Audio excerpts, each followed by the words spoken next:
Straight ahead on 27 First News at 6. A would-be burglar messes with the wrong house and ends up behind bars. We talked to the brave homeowner. And you know, for kids, the most frightening thing is this going to happen to me? Hear from an expert about how to talk to your children about tragedies like the Boston Marathon. And I'm Jerry Ricciuti. A local security expert weighs in on yesterday's terrorist attack in Boston, and he thinks Americans need to do more to protect themselves. I'll have that story coming up as 27 First News at 6 begins now. Dave Sess and Teresa Weekly on WKBN 27 First News, where your news comes first in high definition. Good evening. Tonight, federal, state, and local investigators are still looking for clues in yesterday's bombing at the Boston Marathon. We continue our local coverage at this hour of the tragedy, talking to a man who used to work at the U.S. State Department's Diplomatic Security Service. Jerry Ricciuti spoke with him today and joins us with more. Jerry? Teresa and Dave, Ed Lard used to work to make sure State Department employees were kept safe at their embassies and missions overseas. He says there are lessons to be learned from yesterday's bombing, starting with all of us being more aware of what's going around us. After reviewing the coverage of Monday's bombing at the Boston Marathon, Ed Lard tells me there's no way to completely safeguard an event that stretches for more than 26 miles. They did the things that they should have done. Lard spent 7 years working for the law enforcement branch of the U.S. State Department. He now runs a locally based security training firm. He says police and other agencies can only do so much, and that the key to minimizing future terrorist attacks will lie with what he believes are the real first responders in an emergency. People need to watch, people need to see it, and then people are going to think back now and go, hey, was there something there? Did you see something that stuck out? Lard says the U.S. should take a page from nations like Israel and begin training people as young as 8th graders how to respond when emergencies happen, including basic first aid. He also thinks the location of Monday's bombing, away from New York and Washington, should be a reminder terrorism can strike anywhere. Youngstown, look at our events. Are we prepared for something like that? And if we haven't accepted that that is something very realistic, then we have to ask ourselves, are we truly prepared? Lard warns if yesterday's bombing ultimately results in people being too scared to hold or attend events, whether it's the Boston Marathon or the St. Patrick's Day Parade here in the Valley or a county fair somewhere else, because they're simply worried about being attacked, and he says the terrorists will have achieved what they set out to do, and that's change our way of life. Dave? Jerry, thanks very much. As the investigation continues, Valley residents who ran the Boston Marathon will never forget what they saw and heard. Roxanne Seabass spoke to a doctor from Hubbard and brings us his story. Dr. Robert Gertis of Hubbard is no stranger to the Boston Marathon. This is a picture of my wife and I running the Boston Marathon in 2000. This is on the final straightaway, and this is probably about a quarter of a mile short of where the explosion occurred. On Monday, he ran the race once again, crossing the finish line about an hour before the two explosions rocked the area. He was a block and a half away at the time, waiting for his wife. You really couldn't tell. It could have been a large explosion, or it could have been two big trucks crashing into each other. Dr. Gertis then borrowed a phone and texted his wife, confident she was nowhere near the finish line. But he watched other families, not so sure about their loved ones' whereabouts. I saw one guy finish about the time I was ready to leave. He finally had finished and gotten back to this family meeting area, and he was probably in his 40s, and his wife and child were there, and he just broke down crying on the ground there. The explosions wiped out the typically joyous mood. So usually at this family reunion area, when people are finishing the race, there's people smiling and laughing and hugging and celebrating, and this time it was a lot of tears. Dr. Gertis not only feels for the victims, but also his fellow runners who never crossed the finish line. It's sad for all the 27,000 runners who have dedicated a year to this, and day was kind of ruined for them. However, he says this incident would not stop him from running the Boston Marathon again. Roxanne Seabest, 27 First News. As we told you at 5, it may seem impossible to shield your children from the images and headlines of this news.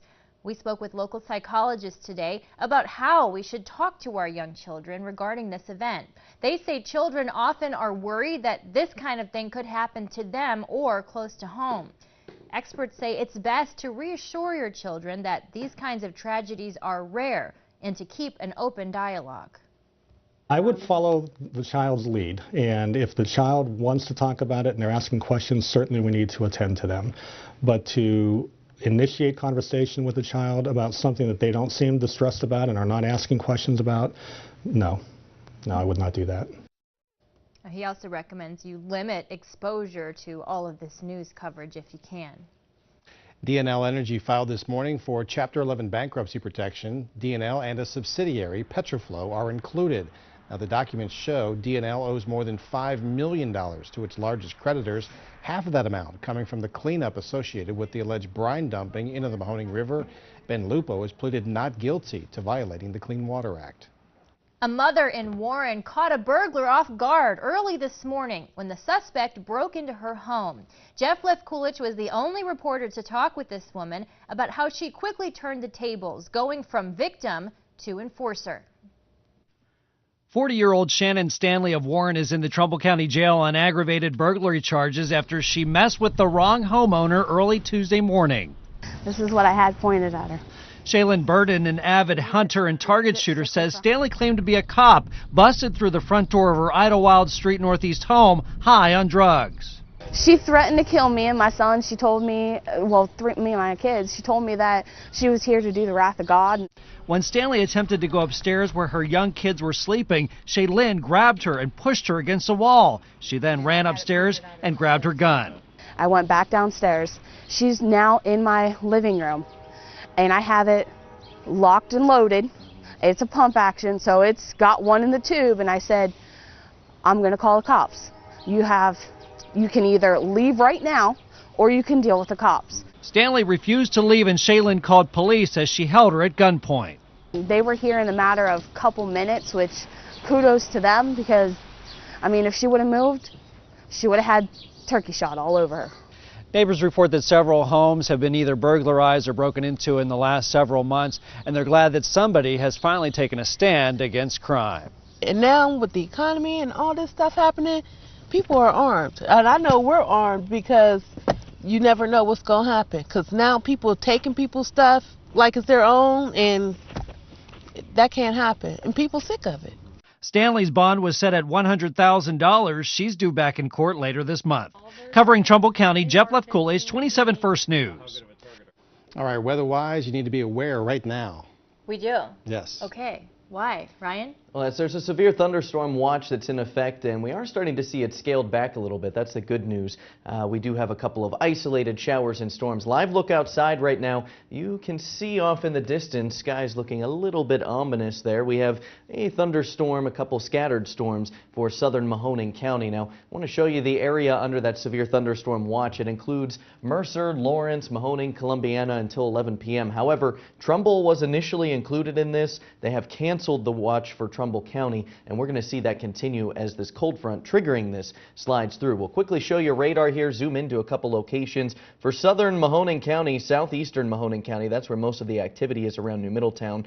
Our strongest cell in the area about to approach Newcastle and into Columbiana County. You can see south of Salem, just to the north of Winona, and south of Columbiana, those scattered showers. Now, as we go through the overnight, things will start to quiet down a little bit, and as we continue through the week ahead, more chances for showers and storms. I'll have the full 7-day forecast breakdown coming up.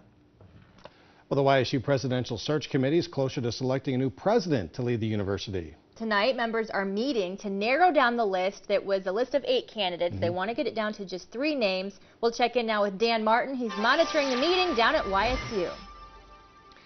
Dave and Teresa, we're still awaiting the YSU Board of Trustees to come down into their meeting that was supposed to start right at 6 o'clock. YSU spokesperson Ron Cole telling me they are upstairs in a committee meeting right now that has already gone past 6, but they will be meeting down here in the room behind me, where they will learn from the Presidential Search Committee the names of the 3 to 5 finalists that will be considered for the YSU president position, which will be vacated by Dr. Cynthia Anderson July 1st when she retires after serving 3 years as president of the university. Now, the search committee narrowed the finalist list down to 8 semifinalists. They conducted interviews with those 8 semifinalists, 7 males and 1 female, this past Friday and Saturday in Pittsburgh.